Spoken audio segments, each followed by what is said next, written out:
All right, guys, I'm going to bring up 3 strategies that I honestly live by, try to live by during my hunting season, and I think you should too. I've seen a lot of success. I understand that my way is not the only way to hunt, but last year it worked out well for me. I killed 5 bucks in 9 days. I had opportunities at 160 plus inch deer on almost every hunt I went on, and I'm talking knock on ground or knock on door permission. I'm talking, there was a lease involved, but some public ground, like relatable stuff, guys. And there's a couple staples that I really try to live by, okay, as far as hunting goes and hunting strategy. So the first one, and these are going to be semi-controversial. You're going to hear guys preach that you need to do this, you need to do this, you need to do this. And in my opinion, you don't, and it's worked out for me. Doesn't make me right, doesn't make me wrong, just my opinion. So the first one that I'm going to tell you that is a staple for me is to not bank on cold fronts. Okay, everybody says wait for the cold front, wait for the cold front, wait for the cold front. And the time and the place in which you should be waiting for that cold front is a time in which you truly understand the pattern of the property. If you're just waiting on a cold front to hopefully shoot a buck, you're wasting valuable opportunity to be out in the woods learning. Okay, and if we can do it strategically and in a safe way so that wind's not blowing in certain directions that we don't want it to, I think we should be out there on the warm fronts. And in fact, about 85% of my bucks have been killed on warm fronts. And how have I done that? Honestly, guys, think about the concept of this. We wait for cold fronts, we wait for cold fronts, we wait for cold fronts, like the deer don't exist during warm fronts, or the moderate, no front, just that stagnant temperatures. The deer are always there.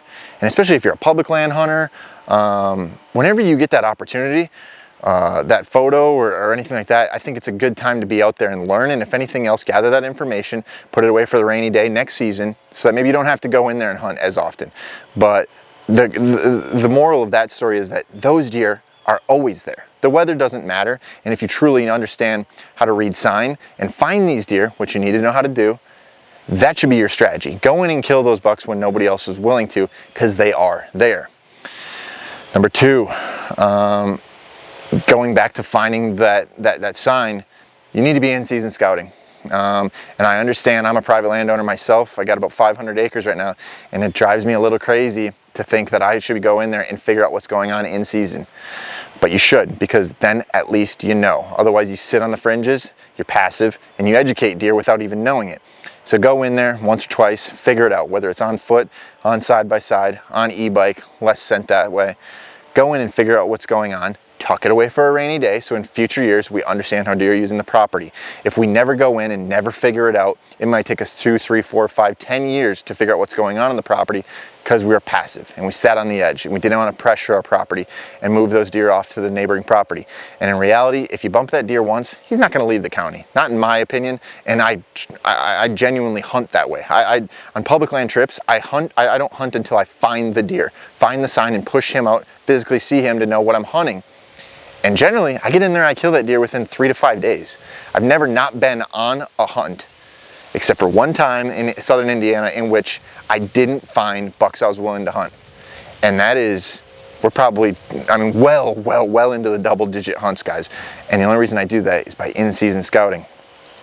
Another way you can in-season scout, and the third, probably most important strategy or tactic that I'm going to give you guys for this fall that you should follow. As far as in-season scouting, there's one thing we really like to bank on: trail cameras. I'm guilty of it. I have a property right now with 16 trail cameras. 16. And it's a 100-acre property. And if we really think about how much acreage those cameras actually cover, it is so minute and so small to put complete 100% faith in. But how many times have you heard your buddy say it, or have you said it yourself? It's not on camera, I'm not going.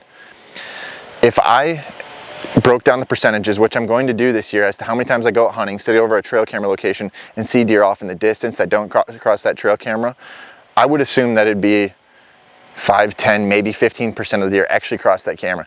Just because he's not on camera doesn't mean he's there. And if we do the steps prior to this, and we in-season scout, and we understand our property, hopefully we can get those cameras in the right locations. But it's only a camera that covers X amount of feet. We're missing a lot. The deer walk behind them. The deer purposely walk behind these things. So what am I telling you to do as far as trail cameras go, guys? Put them out, buy them, use them, but don't weigh the entire season on, he's not on camera, he's not there. Use them as a tool, put them in your arsenal, but don't bank on trail cameras. If there were 3 tips, 3 strategies, 3 tactics that I would recommend you guys use this fall that I personally use every year and have success with, those would be the 3.